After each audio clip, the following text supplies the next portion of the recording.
Good morning. I'm Brian Curtis. And I'm Doug Krisner. Here are the stories we're following today. Ron DeSantis has suspended his campaign for president. Ed Baxter with that story and more from San Francisco. Ed? Yeah, that's right, Brian, and we're going to cover it too. There were two now for the GOP. If there was anything I could do to produce a favorable outcome, more campaign stops, more interviews, I would do it. But I can't ask our supporters to volunteer their time and donate their resources if we don't have a clear path to victory. Accordingly, I am today suspending my campaign. Running out of time, polling very poorly. It's clear to me that a majority of Republican primary voters want to give Donald Trump another chance. They watch his presidency get stymied by relentless resistance, and they see Democrats using lawfare this day to attack him. And Bloomberg's Laura Davison is in New Hampshire for the Tuesday primary and says that his campaign, well, they just knew it was time. Getting out now helps him both preserve his political career going forward. DeSantis is a young guy. He's in his 40s. So this would either help him, kind of set his sights on 2028 or some other national job going forward. It's also possible he could potentially set himself up for a job in a Republican administration, though that is not clear kind of what that would look like yet. All right. So it leaves Trump and Haley is out swinging today. She's questioning Trump's mental fitness.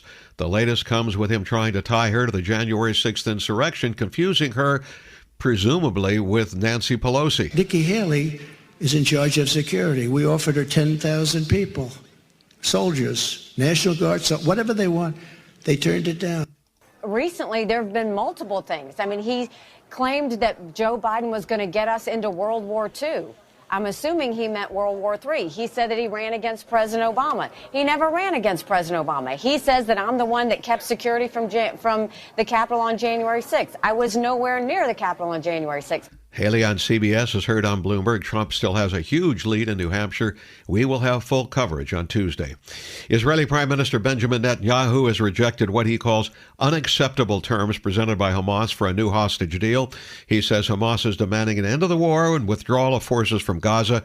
He says if he were to agree to that, Israeli soldiers would have fallen in vain, and the next October 7th would only be a matter of time.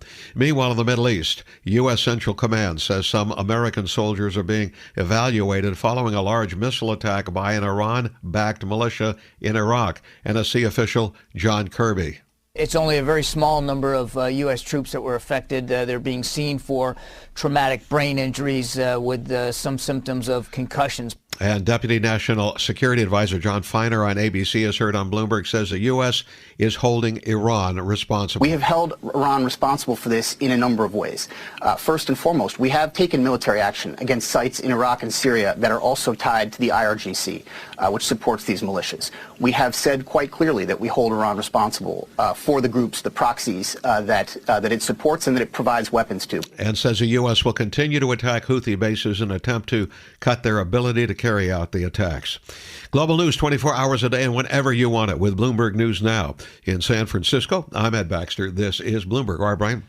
Yeah, thanks very much. 6 minutes here past the hour. Nice to have you with us on this Monday morning. Coming up over the next hour, key interviews here live on the program with the DeSantis pullout, with the Israeli-Hamas conflict, and also how the markets are setting up as we get started here in the new trading week. Now it's time for the top business stories of the hour. Well, 3 Fed officials are emphasizing that it's incoming data that will guide their decision on when to cut interest rates. San Francisco Fed President Mary Daly noted that there just is not enough evidence that inflation is going to stay down. We don't want to loosen policy too quickly, only to find that inflation gets stuck at way above target. That would be a miss. That would be a very scarring miss. And we don't want to try to get to 2 so quickly, like overnight, just to get that squeezed out, that we end up having this big run up in the unemployment rate. That's Mary Daly. In the meantime, Atlanta Fed President Raphael Bostic, while open to changing his economic outlook, still thinks the first rate cut will not be until the third quarter. And Chicago Fed President Austin Goolsbee has a slightly different position, saying officials should consider cutting interest rates as inflation falls to avoid having policy be too tight. Doug? Well, in terms of key data points this week that may influence the Fed's decision, on Thursday, it's the government report on fourth quarter GDP. Bloomberg's Denise Pellegrini has a preview. Economists project the government's initial reading of fourth quarter gross domestic product to show an annualized 2% increase. That's after a 4.9% third quarter advance for the measure of goods and services produced. The two numbers together would make it the strongest back-to-back quarters of growth since 2021. That might have you worried about inflation. We have more on that coming as well. Friday, we'll get a read on the Fed's preferred measure of inflation. The government's personal income and spending report is seen showing underlying inflation rose 3% in the year ending in December. That would be an 11th straight month of slowing annual price growth. Denise Pellegrini, Bloomberg Radio. And as we heard from Doug Christner, it's another busy week for earnings in the United States.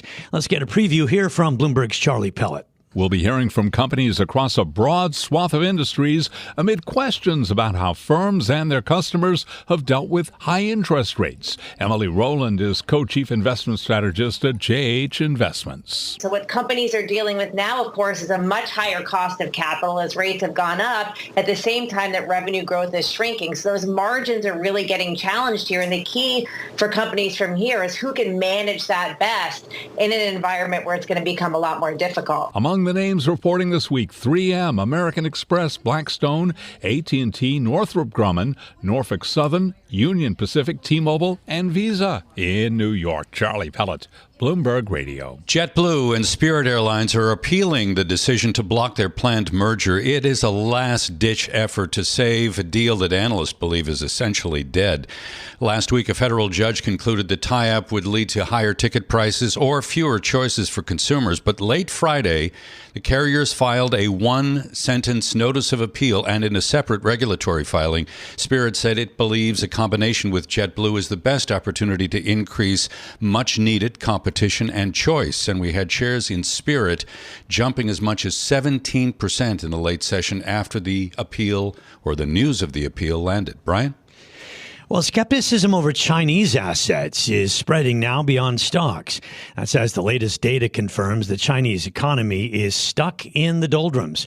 Investors are expecting the yuan and government bonds also now to underperform. Mizuho, for instance, says pressure on the currency and the bank's narrow net interest margins will limit the central bank's room for cutting rates. Chinese banks will probably keep their loan prime rates on hold a little bit later this morning here on the Monday, our time, and we will be watching that for you. Joining us on the program is Jeannie Sheehan Zaino, professor, Bloomberg politics contributor, and author of American Democracy in Crisis on Ron DeSantis dropping out of the 2024 race. Jeannie, thanks so much for being with us. So you hear a lot, funding is kind of running out, and also that maybe, just maybe, DeSantis has kind of looked at the calculus and wants to preserve his political capital for 2028. What are you hearing? Yeah, I think both of those things are true. He put all of his eggs in the Iowa basket to come up as short as he did, even though he got second place narrowly over Nikki Haley. And then, as you mentioned, anybody who had been watching up here where I am in New Hampshire, there hasn't been a pro-DeSantis ad on the airwaves, if you can believe it, since before Thanksgiving. He had no shot here. He's in the single digits. And then, of course, he was going to try to move maybe to South Carolina. He spent some time there and seemed to come up empty. But I'll tell you, a campaign implosion like I don't think we've seen in the modern era from start to finish. The rocky Twitter live stream start to a really, really devastating finish today when he suspended his campaign. And not a surprise that he would go on to endorse the front runner, Donald Trump, right? No, not a surprise at all. I think one thing that we forget is that in 2016, Trump did not even get his first endorsement from a sitting senator until February of that year. At this point, he has almost more institutional support in terms of endorsements than any non-incumbent in modern history. His endorsements have been remarkable. Of course, I think, the Tim Scott endorsement the other day, a blow to Nikki Haley. And, Ron DeSantis, like everyone else, they think they see the writing on the wall that Donald Trump has pretty much wrapped this up, and they don't want to be left behind in a Republican Party that is owned by Donald Trump. Well, Nikki Haley doesn't think that it's basically a done deal. And of course, we know from history that sometimes if you don't win in Iowa, you can still go on and get the nomination. But I meant what you say. It sounds pretty obvious. And the other big story is how Nikki Haley is really taking on President Trump or former President Trump in some of the comments that he's made as he's had some gaffes. Yeah, that's right. And I do want to say to your point, and New Hampshire is, famous for its surprises. It could deliver one on Tuesday, just ask John McCain and Hillary and Bill Clinton. So a lot of surprises could be in store. And even if she comes in a second, she certainly could continue. That said, she has been hitting him hard in the last few days on the campaign trail as she crisscrosses this state. And of course, a lot of these are self-inflicted wounds on the part of the former president. And, I heard you playing earlier one of those clips where he confuses her with Nancy Pelosi. And then as she said on CBS this morning, this is something he has done repeatedly. He's, not sure who he's running against, seems to think he's running against Barack Obama. She is raising the question of his age and his cognitive ability, as she has done throughout the campaign. But you hear here a lot of supporters and never Trumpers say they wish she had done this as vociferously earlier than she has. And they wish she had not reneged on that debate with Ron DeSantis, because she needs as much of an opportunity to be on the airwaves and change what seems to be the momentum of Donald Trump here. So, Jeannie, am I right? New Hampshire has an open primary which will allow not only independents, but perhaps some Democrats to throw their support behind Haley, right? That's right. You can come in here and you can play if you are an independent, a moderate, a Democrat in the Republican primary. And so I think if Nikki Haley has a surprise on Tuesday night in store, it is going to be because she has enormous turnout, which is a possibility. The weather's supposed to be pretty good, and because she wins independents. Nobody wins the New Hampshire primary without winning big independents. So look for a big turnout night and look for a big turnout among independents who go her way. That'll be the key for Nikki Haley to get a close second or a surprise win in New Hampshire. And some people may not realize this, but you have about 265,000 registered Democratic and Republican voters, and you have about 350,000 independents. So there's a lot of muscle there that can swing in a certain direction. But the question, I think, is, has she done the legwork there? Because that was one of the issues, was that in the past, you had debates where somebody like Clinton performed very well, or you had somebody who was on the road in New Hampshire a lot. Did Nikki Haley put in that work? She put in work, but we do hear people here saying that they wish she had gone stronger against Trump. Very hard to do given how this party is constructed now, but they wish she had gone stronger against Trump. And to your point, they wish that she had taken every opportunity to be on the airwaves. Now, that said, she does have a lot of money and a lot of support. She spent $4 million, she is spending $4 million in advertising here just since Iowa. And if they can get out, the Secretary of State here is saying there's about maybe 320,000 plus the American for Prosperity PAC saying maybe more in terms of turnout on Tuesday.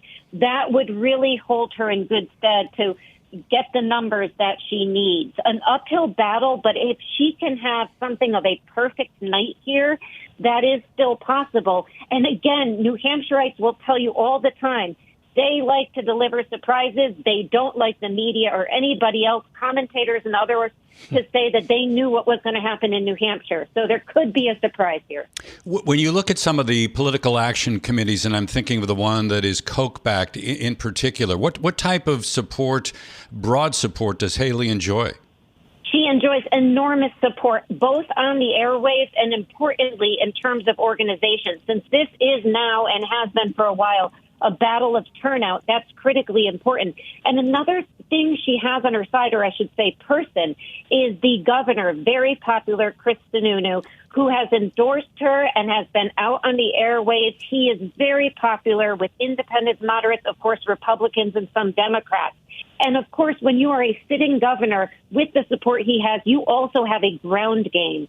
So she may benefit from that ground game as well. And we haven't mentioned this, but she did get an important endorsement today from the New Hampshire union leader. It's a conservative editorial board. They endorsed her today. And so she is getting support here in New Hampshire on the ground and organizationally that can help her. This is Bloomberg Daybreak Asia, your morning brief on the stories making news from Hong Kong to Singapore and Wall Street.